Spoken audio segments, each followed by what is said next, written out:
Kita masih sama-sama dari Studio Metro Manulife dan tentunya masih di acara Gaya Hidup Masa Depan. Cicil masa depan mapan dari sekarang.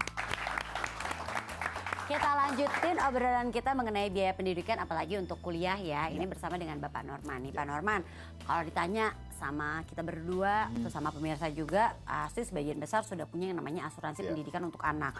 Tapi Pak, jelas rasa was-was ini loh Pak, nggak bisa hilang Pak. Saya takut, kita semua takut tuh kita nggak bisa membiayai sekolah kuliahnya anak-anak kita tuh sampai selesai Pak. Sampai lulus gitu. Betul. Iya Pak, ada solusi nggak? Tadi saya coba cari solusi, bayarin sekolah anak saya dong. Solusinya gampang banget, enak di dia susah di saya. Itu juga sih, tapi apa jadinya Memang Pak? sebenarnya begini, kalau kita bicara mengenai biaya pendidikan, pada waktu orang tua membeli asuransi pendidikan, biasanya mereka udah harus antisipasi berapa kira-kira uang pertanggungan yang diperlukan untuk memenuhi kebutuhan anak kita sampai kuliah. Nah, kalau memang sudah mencukupi, bagus. Tapi memang ada beberapa yang saya pikir peran untuk pendidikan ini bukan hanya menjadi beban orang tua saja sebenarnya. Paling tidak berbagai macam pihak perlu juga bertanggung jawab untuk memperhatikan pendidikan anak-anak ini. Saya ambil contoh misalnya sekolah. Sekolah juga bisa sebenarnya bekerja sama dengan perusahaan asuransi misalnya untuk memberikan perlindungan kepada anak-anak kita. Saya ambil contoh misalnya, anak masuk umur 6 tahun SD. Bayangkan kalau dia masuk di satu sekolah yang menyediakan SD, SMP, SMU, misalnya SMA ya. Aku orang lama sekali SMA ya. Ya, jadi 9 tahun. Bayangkan kalau itu sudah, lembaga pendidikan itu sudah bekerja sama dengan perusahaan asuransi, terus memberikan proteksi sampai 9 tahun. Paling tidak anak itu akan bisa bersekolah di sekolah itu sampai 9 tahun. Jadi kalau terjadi apa-apa, misalnya si pembayar orang tua itu misalnya meninggal dunia atau kena cacat total, dia nggak bisa bekerja lagi. Maka sekolah peduli kepada anak tersebut dan dia biayai sampai selesai. Mungkin dari penonton ada lagi yang mau bertanya, silahkan. Oke. Dengan siapa? Bella. Hai Bella. Saya ingin bertanya, jika kita sudah memiliki asuransi pendidikan dan jiwa, apakah perlu kita mengikuti program asuransi perlindungan uang kuliah? Oke, baik, terima kasih. Thank you Bella. Makasih Bella.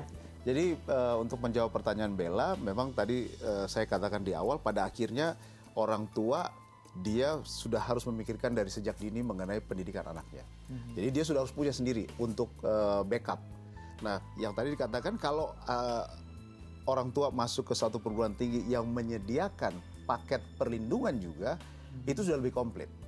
Jadi artinya kenyamanan, ketenangan orang tua dan si anak sendiri pada waktu mereka sekolah akan lebih lengkap, nyaman. Karena dia bisa sekolah tanpa berpikir bahwa, oh nanti kalau terjadi apa-apa saya putus sekolah. Jadi harusnya kalau menurut saya memang perguruan tinggi bekerja sama dengan asuransi juga memikirkan hal yang sama. Oke. Nah, ini jadi kan kita udah sama-sama mengerti nih Pak. Ini asuransi pendidikan berbeda dengan tuition fee protection. Betul. Kalau proses klaimnya gimana Pak? Iya. Sama atau beda? Oke, ini pertanyaan menarik. Jadi kalau misalnya perguruan tinggi sudah bekerja sama dengan perusahaan asuransi, maka kalau terjadi klaim, maka si mahasiswa tersebut atau si anak yang sekolah tersebut bisa melapor ke sekolah atau perguruan tinggi tadi. Oh, terjadi keduka cita misalnya meninggal orang tua. Maka proses itu akan dibantu oleh perguruan tinggi dan langsung menyerahkan dokumennya ke perusahaan asuransi dan prosesnya langsung dibayar. Dokumen yang dibutuhkan seperti asuransi jiwa? Biasa, dokumennya sama seperti sama. asuransi jiwa biasa. Jadi seperti dokumen meninggal dunia itu pasti diperlukan. Jadi karena itu untuk membantu proses kita. Apalagi kalau misalnya perguruan tinggi itu memberikan size yang cukup besar. Misalnya contoh, program ini hanya untuk anak sekolah yang baru masuk di perguruan tinggi tersebut. Jadi emang lebih dikhususkan untuk yang baru-baru masuk. Betul. Kayak macan kampus kayak kamu nggak boleh. Ya udah apa nih. Nggak apa-apa, macan kampus juga boleh nongkrong di kampus tahu. Tapi ini kita jadi pengen tahu nih dari Pak Rektor nih. Sebenarnya kayak program asuransi ini membantu nggak sih dalam hal pendidikan? Tentunya membantu. Hanya saja saya melihat sosialisasi kepada masyarakat itu masih kurang. Beda dengan negara-negara Amerika, Kanada yang itu insurance minded itu sudah demikian hebat. You want to drive, you cannot drive unless you have insurance. Benar. Betul nggak ya? Betul sekali. Nah, itu demikian. Ya. Jadi memang perlu Pak sosialisasi Benar. insurance kepada mahasiswa dan kepada orang tua. Ya, Oke. ya, Jadi ya, artinya bukan hanya orang tua yang jadi andalan, tapi semua Betul, pihak jadi andalan. Pak. Artinya Ya, perguruan ya. tinggi pun bisa jadi andalan, Ya. sekolah pun bisa jadi andalan. Nah, mungkin Bayu, ini ada yang bisa Nggak ada. Loh, jangan dong. Kita ambil kesimpulan dari obrolan kita hari ini nih, Bang. Jadi memang intinya menjaga keberlangsungan mahasiswa atau ya murid atau pelajar gitu ya sampai selesai pendidikannya itu benar-benar penting. Iya dong. Harus benar-benar dipikirin. Begitu kuliah gimana caranya kalau terjadi hal yang tidak diinginkan, misalnya ada musibah, orang tua meninggal, ini studinya atau Jangan sampai kuliahnya jangan sampai terputus, terputus, tapi bisa tetap sampai selesai. Ya namanya asuransi ya emang penting, asuransi pendidikan, asuransi jiwa dan asuransi yang lain. Nah kalau ada asuransi yang namanya tuition fee protection tadi, cash flow bisa tetap aman, Ya, ya kan? Pendidikan juga bisa tetap berlangsung sampai selesai. Ya. Gitu kurang lebih gitu ya Pak. Betul.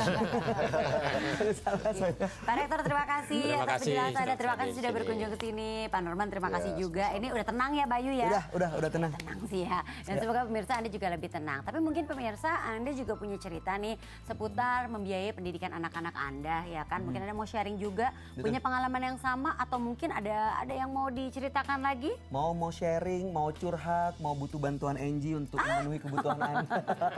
Anaknya Maksudnya butuh biaya tambahan uang kuliah. Boleh, jangan lupa Twitter, mention ke Twitter kami di @manulife_id dan kasih hashtagnya adalah GHMD. Itu Ya. di Twitter. Ya. Tapi kalau di Facebook juga bisa ya. Bisa juga ke My Life Manulife ya, Anda bisa sharing juga ceritanya dan Anda bisa share linknya. Jangan lupa ya di Twitter kita @manulife_id atau Facebook kita My Life Manulife ya. Betul sekali. Kita pamit dulu. Oke. Ya, kita akan ketemu lagi tentunya minggu depan.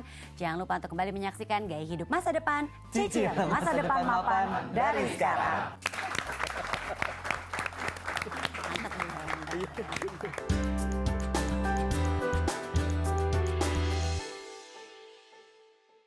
Dipersembahkan oleh